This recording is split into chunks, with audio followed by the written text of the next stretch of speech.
Las tres formas de unidad. Hoy día existen, que yo sepa, por lo menos dos símbolos que usan los reformados paedobautistas como estándares confesionales. Uno es la Confesión y los Catecismos de Westminster, y el otro son las tres formas de unidad. Estas tres formas son la Confesión belga, el Catecismo de Heidelberg y los cánones de Dort, todos juntos. Estos tres documentos vienen del continente europeo y las suelen usar iglesias provenientes de las denominaciones reformadas del continente de Europa. Si quieres conseguir estos documentos en español, acaba de salir una nueva edición elaborada por mi amigo Valentín Alpuche y mi hermano Rubén Sartman. Ellos son pastores en la Iglesia Reformada de los Estados Unidos. Esa denominación expresa su doctrina con estas tres formas de unidad. Primero hablemos de la Confesión belga de 1561. La Confesión belga fue escrita por un hombre llamado Guido de Bresse. Bélgica es, junto con Holanda, uno de los Países Bajos, y en el siglo XVI fueron territorios de la Casa de Habsburgo, la Casa Imperial. Por ser su territorio, Carlos V, que como hemos dicho fue un hombre muy astuto, logró impedir la reforma en esos territorios. Fue un lugar de mucha persecución, y entre 1523 y 1566 tuvieron 1,300 mártires. De ellos, entre ellos habían radicales anabaptistas, habían luteranos y reformados. La reforma de estos Países Bajos pudo haber sido como España, donde realmente no hubo mucha reforma, ya que en la abdicación de Carlos V en 1556, Felipe II recibió esos países, los Países Bajos y España, aunque prefirió radicarse en España.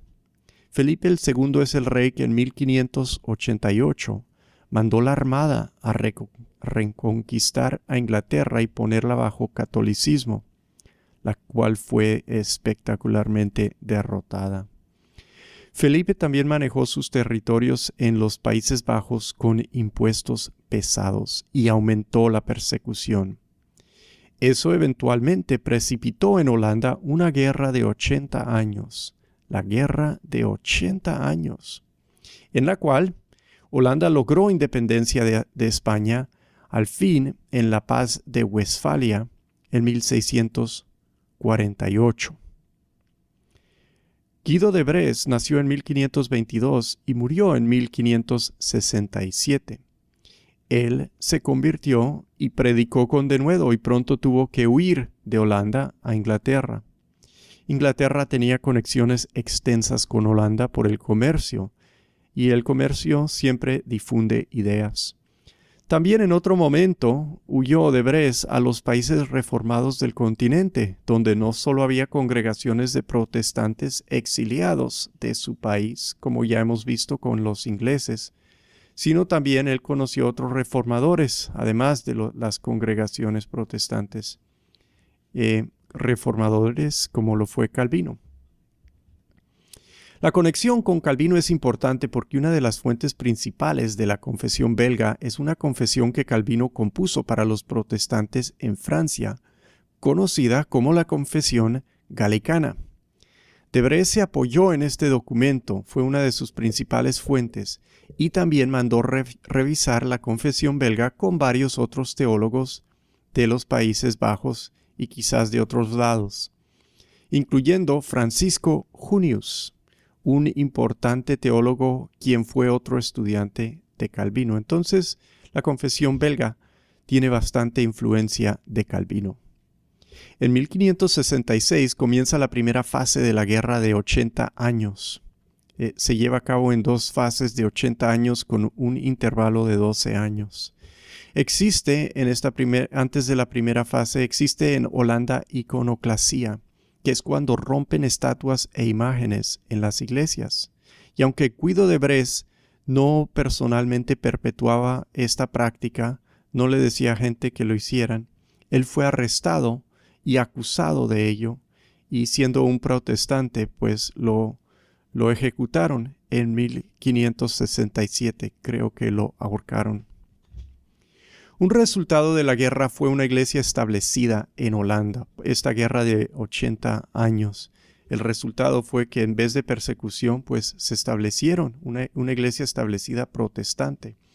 Y esta iglesia recibió la confesión asociada al mártir y reformador Guido de Bresse. Sí, porque él fue un héroe de lo que provocó la guerra. Es en las décadas de los 1580 y 90 que comienzan a haber problemas con el artículo 16 de la Confesión belga que escribió Guido de Bresse, que es este artículo 16 es sobre la predestinación. Y es en conexión a esto, a este artículo de la predestinación, que surgen los remonstrantes y el arminianismo en la primera década del siglo XVII. Hay una contrarremonstrancia, ¿sí? Una reacción ortodoxa a los remonstrantes y eventualmente un sínodo, una reunión de las iglesias de esas regiones en Dordrecht de 1618 al 19, del cual se obtienen los cánones de Dort. Los cánones de Dort luego se suman para suplementar la confesión belga. Pero hablemos de la confesión belga. Para mí es sobresaliente que la confesión belga no solamente contiene afirmaciones, tiene también muchas negaciones. Por ejemplo, en el artículo 13, que habla sobre la providencia, concluye así: y en esto reprobamos el execrable error de los epicureos que dicen que Dios no se inmiscuye en nada y deja acontecer casualmente las cosas. Esta es la que más sobresale para mí de todas las posiciones que condena. ¿Por qué se les da por condenar una secta filosófica de la antigüedad? Creo que de Bresse se encuentra en una situación con tanta confusión y tantas variedades que le es necesario distanciarse de todos los errores posibles, sean bajos como lo es el anabaptismo o altos como una posición filosófica. Es una confesión forjada en la batalla, amurallada, atrincherada, con vigilantes y cañones, por decirlo así. Igual que Cartagena, cuando era amenazada por ladrones y piratas. ¿Qué hicieron en esa ciudad? Pues hicieron una ciudad amurallada, vigilada, lista para la guerra, para repeler sus adversarios. Igual, así me parece es esta confesión. Recordemos que es en los Países Bajos que hubo mucha variedad, tanto que el anabaptismo más organizado y perdurable, el de Menno Simons, que tenía graves problemas teológicos. Menno Simons mismo, el Señor, tenía graves problemas teológicos, pero el anabaptismo que él organizó se logró ahí. Esa forma de anabaptismo sigue hasta hoy, se llaman menonitas. Y cabe decir que los problemas teológicos de Menno Simons no los perpetúan todos los menonitas. Hay menonitas que tienen sana doctrina, por lo general. Otra cosa que uno nota muy rápidamente de esta confesión es que incorpora lenguaje de la Escritura más que otras confesiones. Gran parte de algunos artículos son citas de la Biblia y el lenguaje de la confesión se vuelve el lenguaje de la Escritura. Está diciendo lo que dice la confesión y empieza a citar un versículo o un pasaje. Esto no es necesariamente mejor que otras confesiones. La idea es interpretar la Biblia y no repetir la Biblia. Por otro lado, sí entreteje lo que está explicando con la Biblia en forma que deja clara que busca sacar sus artículos directo de la Biblia. Es una confesión interesante por este fenómeno. La confesión belga también trata en forma más amplia la doctrina de la Trinidad.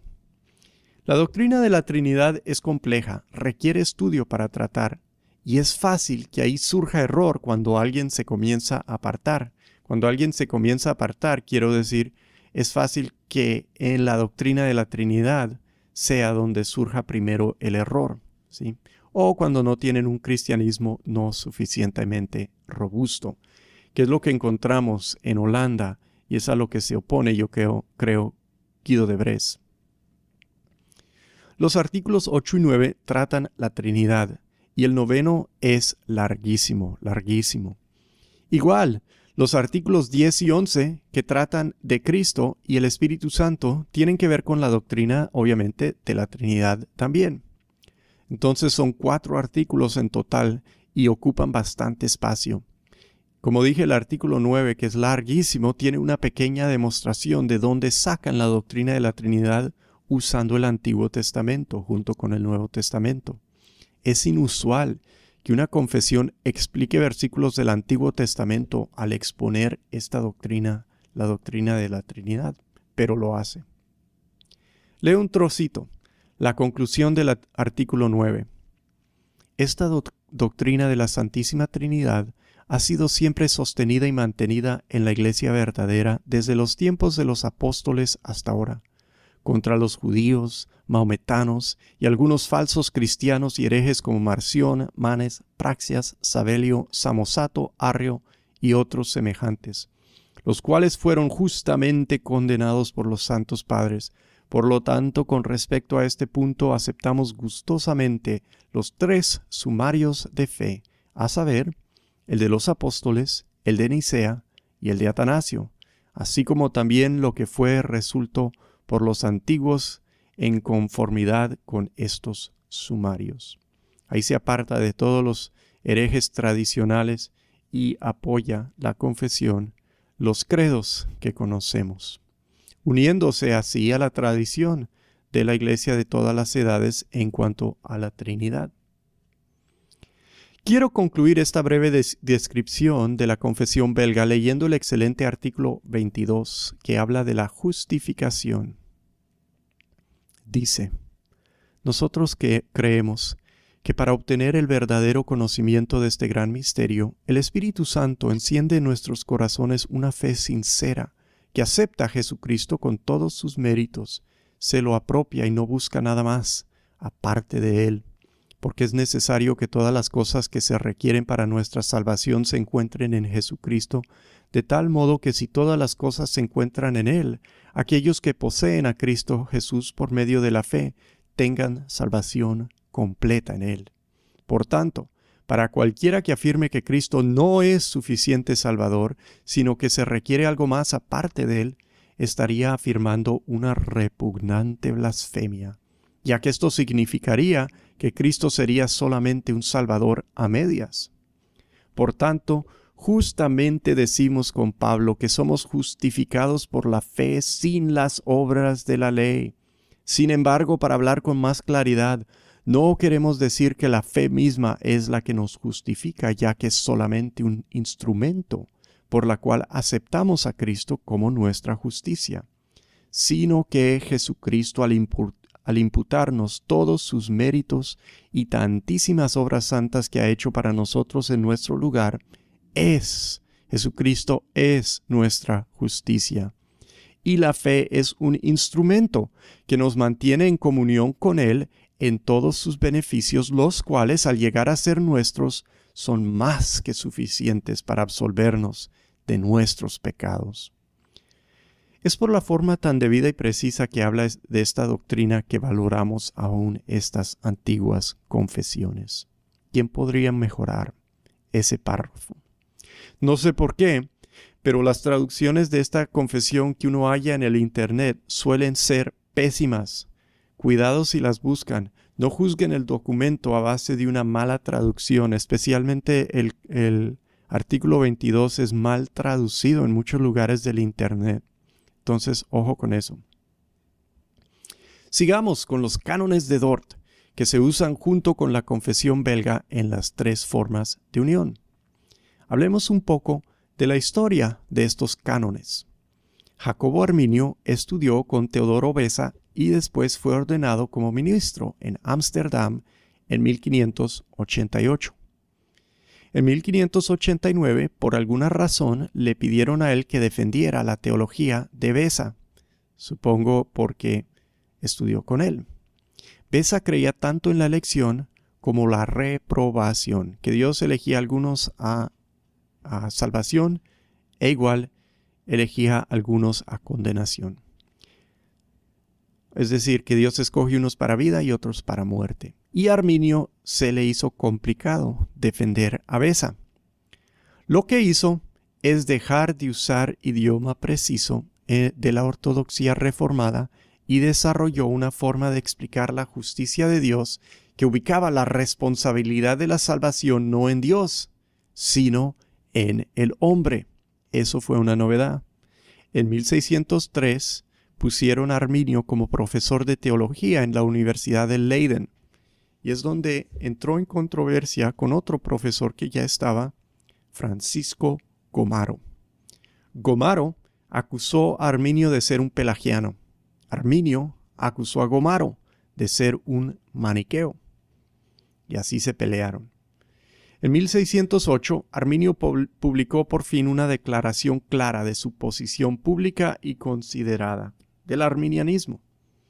En 1609 al 10 es cuando los que le apoyaban, los remonstrantes, sacaron un documento de 5 puntos afirmando que la elección estaba basada en fe prevista. Es decir, están diciendo que Dios mira quién va a creer y los escoge a ellos.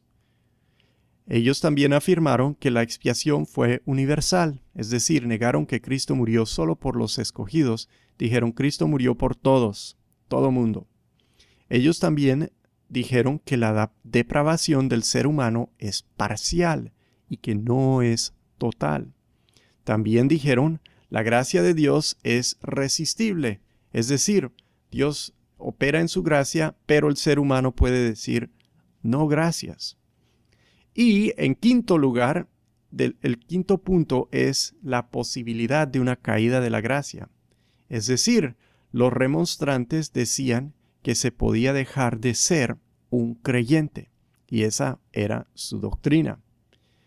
En respuesta a esto, se convoca un sínodo en Holanda y también se invita a participación internacional, pero es principalmente un sínodo de los protestantes holandeses. Quieren responder a la nueva teología y entonces se mandan delegados políticos porque estamos en el siglo XVII, se mandan delegados de las universidades y las provincias de Holanda porque son los teólogos y pastores holandeses, e invitan extranjeros, entre ellos teólogos ingleses y teólogos de Ginebra. Influye mucho en la teología inglesa. Están desarrollando varias cosas en ese momento, pero no vamos a hablar de eso aquí en esta consideración de los cánones de Dort. ¿Qué contienen estos cánones de Dort? Pues 5 puntos en respuesta a los puntos de los remonstrantes, esos 5 puntos que acabo de explicar.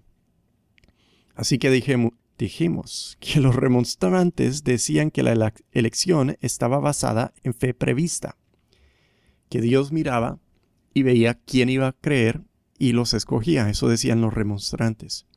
La respuesta de los cánones de Dort es que la elección es el propósito inmutable de Dios, por el cual antes de la fundación del mundo, por pura gracia, de acuerdo al soberano beneplácito de su propia voluntad, ha escogido de toda la raza humana, la cual había caído por su propia culpa de su estado original de rectitud al pecado y a la destrucción.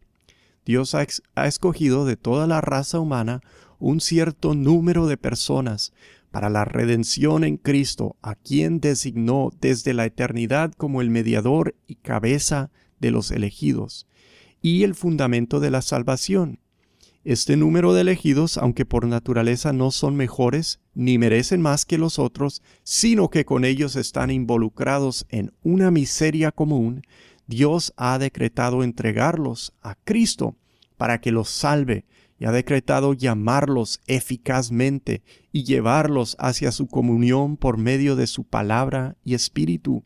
Ha decretado otorgarles la verdadera fe, la justificación y santificación, y habiéndolos poderosamente preservado en la comunión de su Hijo, finalmente ha decretado glorificarlos para la demostración de su misericordia y para la alabanza de las riquezas de su gracia gloriosa. Todo eso es lo que dice en alguna sección de los cánones de Dort. Y realmente responde ahí casi a los 5 puntos, ¿verdad? Vemos ahí, lo principal es que la elección es incondicional. Que Dios no mira y ve quién va a creer, pero que Dios escoge y por eso creen. Vemos ahí que se relaciona con la teología del pacto, porque habla del mediador y del plan eterno de Dios, porque no es posible sacar estas doctrinas de su contexto teológico, y es parte del problema del arminianismo, que descontextualiza y recontextualiza la doctrina reformada, y a eso se oponían los teólogos en Dordrecht. La teología ortodoxa reformada, se puede decir, rechazó la alternativa arminiana. Arminio trató de definir de una forma y ellos dijeron no se puede definir así, porque representa un abandono de la teología más avanzada por una menos compleja, que es lo que están haciendo. Los remonstrantes en su segundo punto también decían que la expiación fue universal, es decir, que Cristo murió por todos. Y la respuesta es de los cánones de Dort, porque este fue el consejo soberano y la voluntad llena de gracia y el propósito de Dios el Padre de que la eficacia vivificadora y salvífica de la preciosísima muerte de su Hijo debiera extenderse a todos los elegidos, concediéndoles solamente a ellos el don de la fe justificante por la cual los salva infaliblemente. Arguyen que Dios hace lo que hace con propósito, y lo que Él propone lo logra, y que lo logra en la redención donde Cristo paga por los suyos. En este punto de la expiación limitada, de la redención limitada, el argumento es que si algo se va a lograr en términos de la salvación, Dios lo tendrá que lograr. Y si Dios logra algo, es porque propone lograrlo desde la eternidad en la elección y lo cumple. El argumento es que Cristo vino a morir por alguien, por los que propuso desde un comienzo salvar, y porque lo propone, lo logra por ellos. Una pregunta que se puede hacer al que no acepta la expiación limitada es, si Cristo murió por todos, entonces ¿cómo es justo que Dios condene a alguien, habiendo sido ya pagados sus pecados? Es un argumento que lanzan después los socinianos, que son unos herejes. Los arminianos tienen un error, pero no les llamamos herejes. Los socinianos son herejes, y le costó mucho al arminianismo responder de forma satisfactoria a la acusación de esa pregunta que yo hice, que tomaron los socinianos. Los remonstrantes también tenían un tercer punto, que es que la depravación es parcial, que el ser humano no es totalmente depravado. La respuesta a ellos es que al rebelarse contra Dios por la instigación del diablo y por su propia voluntad libre, él perdió estos dones excelentes. El hombre perdió estos dones excelentes y en su lugar quedó involucrado en ¿qué? Ceguera de mente, horrible oscuridad, vanidad y perversión de juicio. Llegó a ser impío, rebelde y obstinado de corazón y voluntad, e impuro en sus afectos. Para que nadie diga que no creen en la depravación total, la explican por todas las partes posibles. También explican qué cosas le quedan al hombre, ¿sí? Que el hombre no es totalmente destruido porque es totalmente depravado, no. Y ellos explican en los cánones de Dort con mucha claridad qué es lo que no quieren decir por la depravación total al afirmarla. Y queda muy claro, está muy bien hecho esa parte, me parece a mí. Se la recomiendo. Para mí, lo último de lo que dicen ahí en la parte que cité es lo peor, lo que dicen de la voluntad y el corazón. Los efectos de la caída son principalmente, en mi entender, morales. Radican en el corazón y de ahí influyen todo el ser. Los remonstrantes en su cuarto punto decían que la gracia es resistible, que Dios puede operar en uno, pero uno puede decirle a Dios, no gracias. La respuesta de los cánones de Dort es, Cuando Dios lleva a cabo su beneplácito en los elegidos, o produce en ellos la verdadera conversión, no solamente hace que el Evangelio les sea predicado externamente y poderosamente ilumina sus mentes por su Espíritu Santo para que puedan entender correctamente y discernir las cosas del Espíritu de Dios. No solo eso, sino que por la eficacia del mismo Espíritu regenerador, Él penetra lo más profundo del hombre, abre el corazón cerrado y suaviza el corazón endurecido, y circuncida lo que era incircunciso, infunde nuevas cualidades en la voluntad, la cual, aunque hasta ahora muerta, la revive. De ser mala, desobediente y obstinada, la vuelve buena, obediente y flexible. La acciona y la fortalece para que como un buen árbol pueda producir los frutos de las buenas acciones. ¿Sí ven lo que está diciendo de la voluntad? Que le prediquen a alguien no lo niega el arminianismo, que le llegue así la obra de Dios. Ellos no niegan que hay que predicar. Que el Espíritu Santo ilumine, tampoco lo niegan, que el Espíritu Santo ilumine la mente. Ellos no niegan eso. Pero en cuanto a lo más profundo, lo que se hace en el corazón, lo que quiere y desea una persona, es ahí que se necesita gracia irresistible. Es el querer de estas cosas en el que radica nuestra incapacidad. Es donde estamos como Lázaro en la tumba muertos, y nos tiene que llamar una voz que ni un muerto pueda resistir. Y ese es el llamado eficaz de la gracia irresistible. Los remonstrantes, en su último punto, decían que la posibilidad de una caída de la gracia existía para el creyente, que uno podía creer y luego dejar de creer. La respuesta de los cánones de Dort es que de esta preservación, la preservación de los elegidos para salvación y de su perseverancia en la fe, los verdaderos creyentes pueden y de hecho obtienen seguridad de acuerdo a la medida de su fe, por la cual ellos creen con seguridad que son y siempre seguirán siendo miembros verdaderos y vivos de la Iglesia, y que tienen el perdón de pecados y la vida eterna. La perseverancia de los santos, de los verdaderos creyentes, es una obra de Dios, que Dios logra porque Dios la comenzó, y Dios no deja medio hechas sus cosas. Esos 5 puntos los detalla el documento en muchos artículos, bajo 4 divisiones principales que une la tercera y la cuarta en lo que dice.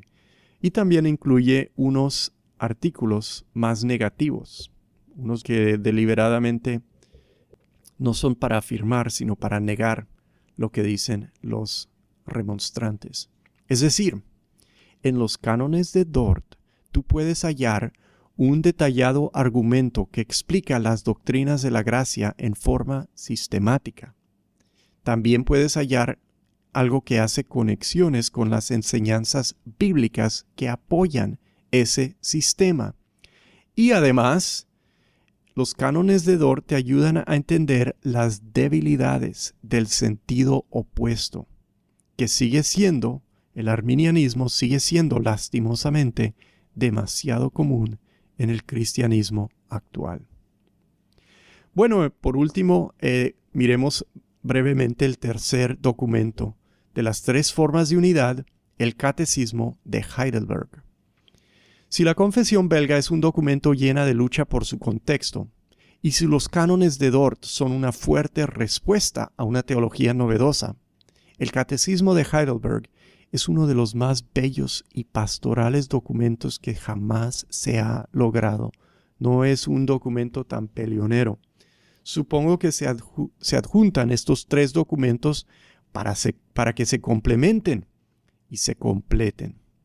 Y por eso lo usan muchas iglesias hasta el día de hoy. ¿Cuál es el contexto histórico del Catecismo de Heidelberg? Recordemos nuestro amigo Federico el III del Palatinado, el que recibió la segunda confesión helvética escrita por Heinrich Bullinger. Este gobernante cristiano buscaba en su catecismo 2 cosas: Buscaba una unión doctrinal, es decir, una posición que no definiera todo lo que los dividía. Quería hacer la paz. Quería que se dejaran de pelear sobre la Santa Cena, por ejemplo. Resulta que en esos días hubo una división entre los luteranos y él estaba en territorio luterano, tradicionalmente luterano. Unos seguían a Melanchthon y eran más del parecer de los demás reformados, los reformados suizos, por ejemplo. Otros querían seguir la enseñanza original de Lutero. Recordemos que esa era una fuerte pelea entre Lutero y los demás, acatándose a Lutero de tal forma que se llamaban los Genesio-luteranos, los genuinos, los auténticos, los luteranos celosos de la tradición del Hércules de Alemania, ¿sí? Como si Lutero fuese un santo para ellos casi. Federico el III los vio a estos como algo para evitar, sin perder su admiración de la confesión de Augsburgo, esa confesión luterana tan buena. Y por eso él buscó documentos más cercanos al resto de la Reforma, como lo son el Catecismo de Heidelberg, que es un documento con el que yo creo que casi todos pueden estar de acuerdo. A todos les gusta ese catecismo. Y por el otro lado, no solo buscar la paz, sino que quería también una forma estructurada de educar a su pueblo en la fe, porque veía que no tenían buena educación en lo que creían. Entonces, de estos dos impulsos, uno pacífico y el otro pedagógico o educador, nos llega este catecismo. Un catecismo es una forma estructurada de aprender a través de unas preguntas que se le hacen al estudiante y las cuales el estudiante responde con respuestas que le dan, que se aprende, que se memoriza. Una de las cosas más importantes que uno puede aprender en esta vida es cómo hacer buenas y debidas preguntas. La calidad de las respuestas que obtienes depende de la calidad de las preguntas que haces. Y esto no es fácil. Un catecismo es valioso no solo por las respuestas que ofrece, sino que lo es por la calidad de las preguntas que te enseña a hacer. Un catecismo, sin nada más, es una colección de unas buenísimas preguntas. Dos teólogos se asocian con este catecismo, Caspar Olevianos y Zacarías Ursino. Ambos fueron docentes de la Universidad de Heidelberg, la capital del Palatinado que fue el territorio de Federico el III. Se ven ya en estos hombres la influencia de muchos teólogos reformados, porque son de la tercera generación. No es que solo estudian con uno, pero que estudian a todos, porque tienen sus libros y pueden escoger, evaluar, concluir y así lograr una teología aún más desarrollada. Ya estamos en una etapa de consolidación en los años 1560 y es por esto que los documentos de esta década exhiben una madurez teológica que las han hecho durar. Se cree que el autor principal fue Ursino, aunque se debate, quien también escribió un comentario sobre el catecismo que usan para estudiar el catecismo muchas personas. ¿Cómo es estructurado el catecismo de Heidelberg?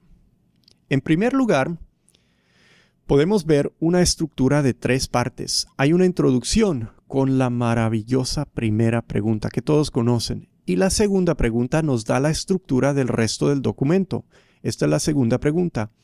¿Cuántas cosas son necesarias que tú conozcas para que puedas vivir y morir felizmente en este consuelo? El consuelo de toda tu vida y en vida y muerte de la primera pregunta. Bueno, ¿cuántas cosas son necesarias para esto? 3 cosas, responde. Primero, la grandeza de mi pecado y miseria. Segundo, cómo soy redimido de todos mis pecados y miseria. Tercero, cómo debo agradecer a Dios por su redención. En la respuesta está la estructura de todo el catecismo. El pecado primero, la redención segundo y la gratitud o la vida cristiana tercero. El catecismo está estructurado de tal forma que pedagógicamente conduce a un entendimiento protestante de la relación entre la fe y las buenas obras.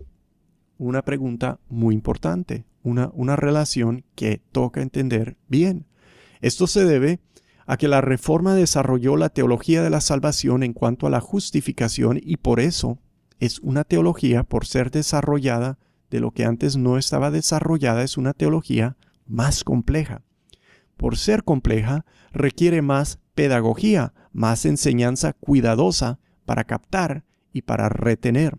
Y para entender la teología reformada, especialmente la salvación, hay que entender la doctrina del pecado con claridad, para proceder de ahí a lo que es la salvación realmente, y fluyendo de esto, sabiendo lo que realmente es la salvación, entender que de gratitud a Dios y por la obra de Dios en nosotros es que fluyen en nuestras vidas las buenas obras. El catolicismo te dice, el católico romano te dice que las buenas obras son la parte que tú traes a la salvación.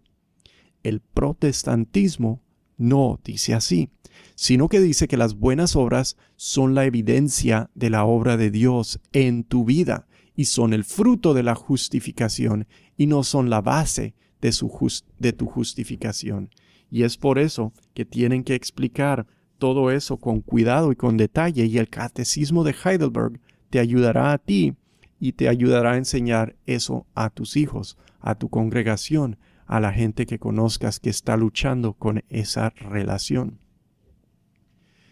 Voy a leer lo que dice la pregunta 60, que explica la justificación y es muy bueno.